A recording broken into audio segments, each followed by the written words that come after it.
Mahal, tingnan mo. Ang laki ng sales natin. Isa pa, di ba mag-i-expand na tayo ng negosyo? So, kailangan natin ng isang taong mapagkakatiwalaan. Yun nga eh. Yun din yung gusto kong sabihin sa'yo, Eden. Masyado nang malaki yung negosyo natin, tsaka nakakatuwa.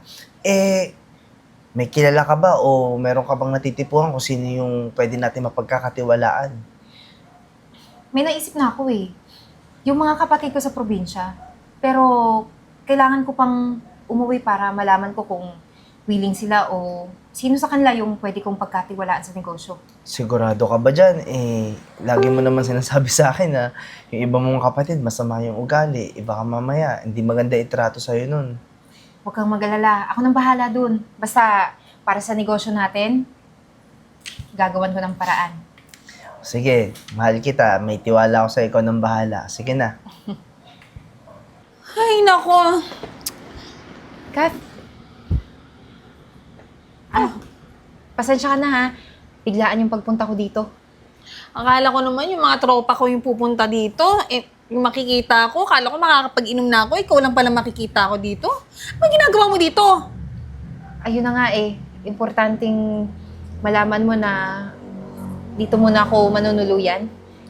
Ah, nag-decide ka na. Hindi ka nagtanong sa akin, nagdesisyon ka na ng sarili mo. Kasi Kat, wala naman akong ibang matatakbuhan. Kasi yung negosyong tinayo ko doon sa Maynila, bumagsak eh. Kaya walang natira sa akin ni piso. At tingin mo, papayag ako na magstay ka dito? After ng ginawa mo? Alam mo yung nangyayari sa'yo, karma mo yan. Which is dapat lang na mangyari sa'yo kasi nung ginawa, pinabayaan mo kami. Pumunta ka ng Manila, pinabayaan mo kami, di ba? Tapos ano ngayon? Anong gagawin mo? Nandito ka, magpapakita ka ng pagmumukha mo. Kapal din ang mukha mo eh, no? Ano mo kung ako sa'yo, hindi na ako magpapakita eh pagkatapos ng ginawa mo. Tsaka nasa yung lalaki mo na pinagyayabang mo. Hindi nga namin nakita kahit anino nun eh. Bakit? Ano, iniwan ka niya? Kasi pagkatapos niya ubusin yung pera mo na pinagyayabang mo sa amin noon, wala na, iniwan ka. Di ba tama ako? Kat, huwag mo nang balikan yung nakaraan. Pero hindi naman dahil pumunta ako ng Maynila, wala akong natulong. Nung buhay pa si Mama, nagpapadala ako palagi. Ngayong malaki na kayo, di ba? Meron na kayong kaya din sa buhay. Baka pwede naman ako muna yung saluhin nyo kahit saglit lang. Maghahanap naman akong trabaho dito eh. Alam mo, Eden, madali lang sabihin sa'yo yon na wag nabalikan yung nakaraan. Ano pag naiisip ko yon? Ang sarap-sarap mong sampalin sa bunutan. Sana nga sumunod ka na ng kay mama. Eh kasi kung ganyan lang din naman na magpapaampon ka, magpapalibre ka, magpapabigat ka sa akin, wag na lang. Kath, sige na. Parang awa mo na. Alam mo, Eden, ayoko magstay ka dito. Pwede pa, ay tama, doon ka kay Yvette. Magsama kayong dalawa, pares naman kayong mga pulubi na. Tsaka yung si Yvette na yun, isa pa yung wala rin kwenta yun eh. Ang inatubag lang naman, no, kumain ng kumain. Kaya doon ka makikain, pares kayong mga patay gutom. Umalis ka na dito! Oh, ate, bakit bigla naman yung pag-uwi mo dito sa probinsya? Ano pang nangyari sa'yo dun? Ayun na nga eh.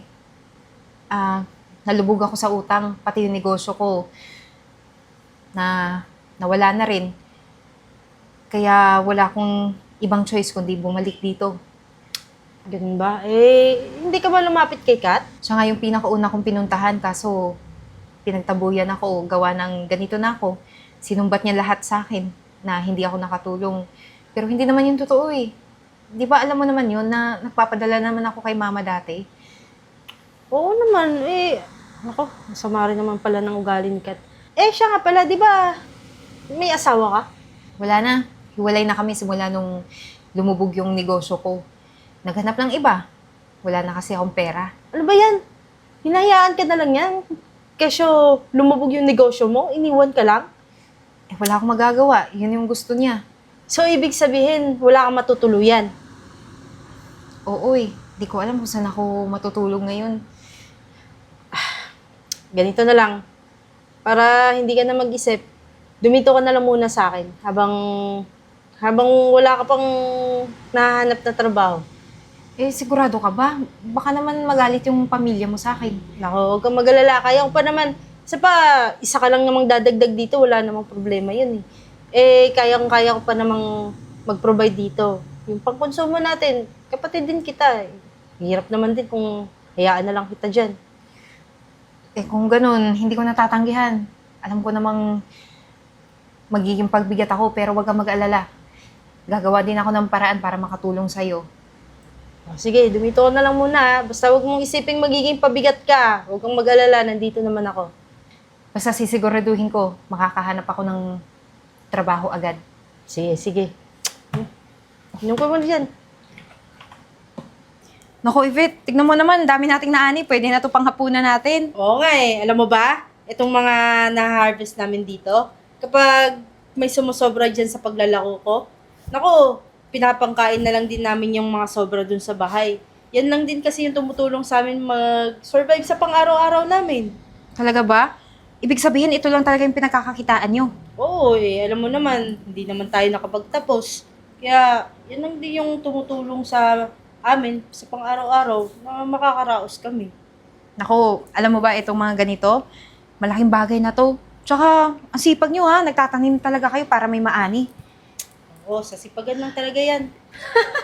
Sa totoo nga. Totoo pala yung balita na nagsama na kayong dalawa na dalawa kayong pulubi. Anong bang pulubi pinagsasabi mo?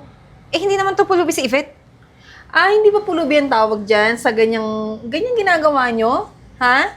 Alam mo, Eden, dapat lang sa'yo yan eh. Lalo sa'yo din. Bagay kayong maging mahirap. Alam mo kung sa tingin mo, mayaman ka? Hindi.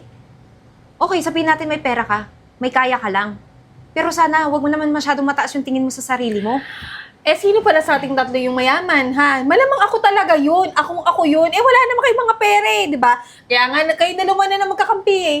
Kasi nga, mga pares kayong mga walang pera. Palibasa ako, hindi naman talaga ako kakampi sa inyo. Hindi ko kayo papaboran sa pagiging mahirap nyo. Kaya pwede ba, wag na kayong mag-ambisyon, tigilan yung pagpapanggap nyo na baka sakali, bumalik na naman yung pera nyo, na yumaman kayo. Kasi hindi na mangyayari yun.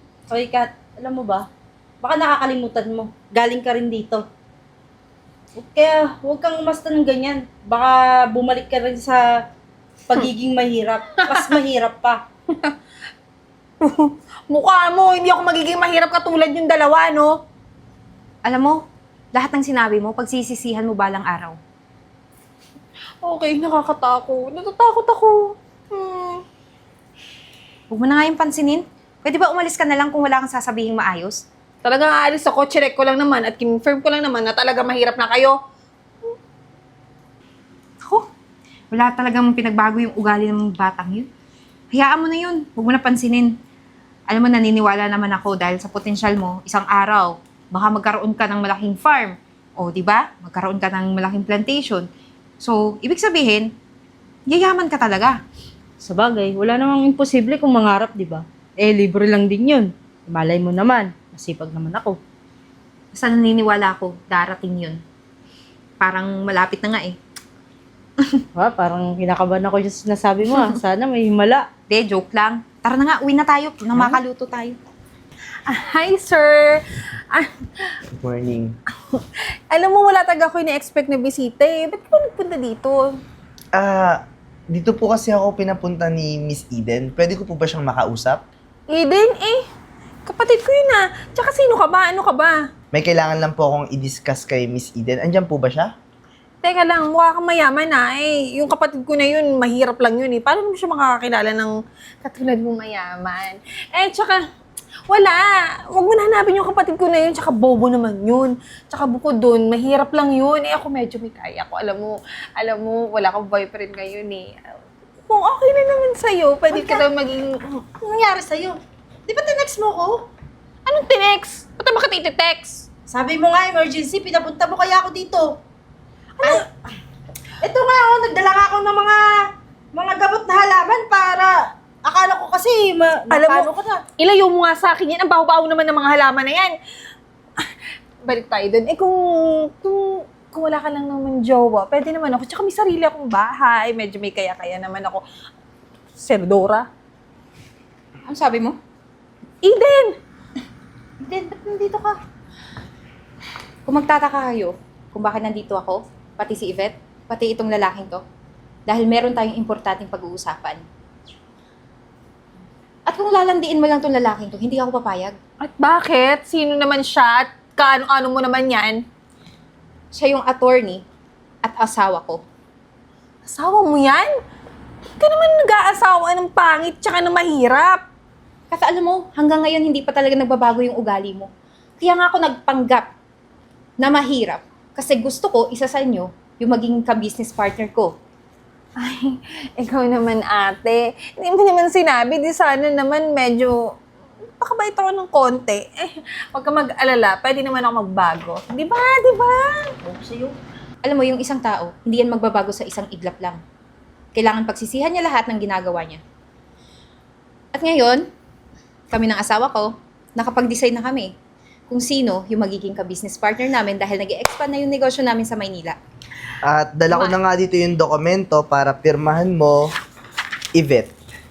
Teka lang naman, Eden. Ay, ate pala. Teka lang, magbukawa ka niyan. Bakit naman siya? Wala naman tong magbubukid lang to. Huwag yan si Ibet. Di mo may dala-dala pang basura, oh. Ano ka ba naman, ate? Kahit naman hindi tayo nakapagtapos, madiskarte naman tayo. Huwag yan si Ibet. Naku, malulugi lang yung company mo o yung magiging business mo. Uy, grabe ka. Mawalang galang na po, Miss Kat. Kasi medyo below the belt na po kayo magsalita sa mga taong nandito. Kung meron man talagang deserving dito si Miss Yvette yon dahil sa ugali na meron siya. Tsaka Eden, asawa ko, maganda na naging desisyon mo na si Yvette ngayong maging tagapag-manage. Ay, ate. Congrats, Paano Yvette. naman ako? Ako di ba pirma? Paano naman ako? Teka nga, pipirma na ako. Tumigil ka nga, Kat. Ano ba yung ugali mo, ha? Akala ko ba mayaman ka na, may kaya ka, yun yung lagi mong sinasabi. Pero tama na. At dahil nakasign na si Yvette dito sa kontratang to, siya na yung official naka-business partner ko. At ikaw naman dito, maiiwan ka sa probinsya na hanggang ganito lang yung kaya mo. At huwag kang mag-alala, Yvette. Nakausap ko na yung pamilya mo. Nabigyan ko na ng pera para pangsustento nila hanggang isang buwan. Hanggat hindi ka pa nakakasettle dun sa Manila, akong bahala sa kanila. Kaya ngayon, sumama ka sa amin, pupunta tayong Manila. Tama si Eden. Dala ko na yung Mercedes-Benz, kaya tara na Yvette, sumama ka na sa amin.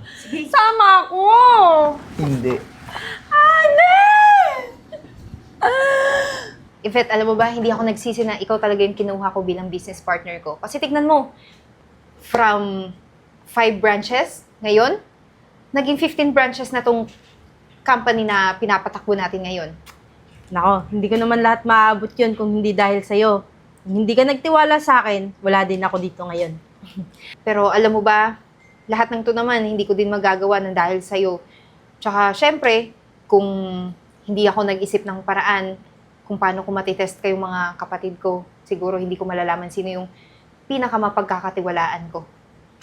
Ayan mo na, at least nakita mo na kung sinong mapagkakatiwalaan mong kapatid. Di tulad ng isang yun. Pero alam mo, namimiss ko yun. Kaso, dapat niya matuto sa buhay. Pero kamusta na kaya yung sikat? Ilang taon na rin yung nakakaraan, ah. Eden? Yvette? Kat, Anong ginagawa mo dito? Nilakasan ko na yung loob ko. Dumiretso na ako punta dito. Kasi, totoo lang, naghihirap na kasi talaga ako eh. Yung sinabi nyo na wag akong maging salbahe, maging masama kasi may balik din sa akin. Ito, nangyari sa akin. Pero ano ba talaga nangyari sa'yo? Kasi nalulung kasi ako ate sa casino. Bukod dun, nabenta ko na rin yung napundar kong maliit na bahay. Tsaka bukod pa dun, pinakamalala, nalubog ako sa utang. So, ibig mo sabihin, nandito ka para humingi ng tulong sa amin dahil hanggang ngayon, may mga pinagkakautangan ka pa rin? Hindi naman yun talaga pinunta ko dito. Actually, nangutang pa ako ng pamasahe para lang mapuntahan kayo eh. Kasi siguro, kaya nagkakagat yung buhay ko kasi nga, kinarma ako ng sobra. Kaya siguro, kailangan ko talaga humingi ng tawad sa inyo. Wala naman akong magagawa kundi patawarin ka, Kat. Tsaka, matagal na yun. Matagal na panahon na kinalimutan ko ano nangyari sa atin kasi mas nag-focus ako sa business namin ni Yvette. Pasensya na talaga, Yvette. Lalo na sa'yo, ate. wala naman yun, Kat. Alam mo bang, ang tagal na rin namin hinintay na magpakita ka sa amin. Pero, wala. Pumunta ka pa rin. Tsaka dumating din yung time na yun. At ito yun. Ano ba? Ano mang gusto mong mangyari sa buhay? Gusto mo ba ng trabaho? Yun na nga eh. Kung okay lang sa inyo, baka pwede ako lumapit sa inyo para mag-apply. Kahit anong trabaho, okay lang. Alam mo, kung ako magde-decide, ayoko pa eh. kasi gusto ko pang matuto ka sa buhay. Pero dahil may ka-business partner ako, bakit hindi siya yung tanungin natin? Ano? Nako, ako, wala akong problema doon. Ikaw ba? Well, kung yun naman yung desisyon ng ka-business partner ko, edi go tayo sa desisyon niya. Pero ano ba yung posisyon na pwede mong ibigay sa kanya? Pero magsisimula ka sa pinakamababang posisyon. Ibig sabihin, bibigyan niya talaga ako ng trabaho. Ano ka ba, Yvette? Ano ka ba, ate? Kahit anong trabaho, okay lang. Tsaka mahalaga, magkakasama na rin tayo para makabawi din ako sa inyo.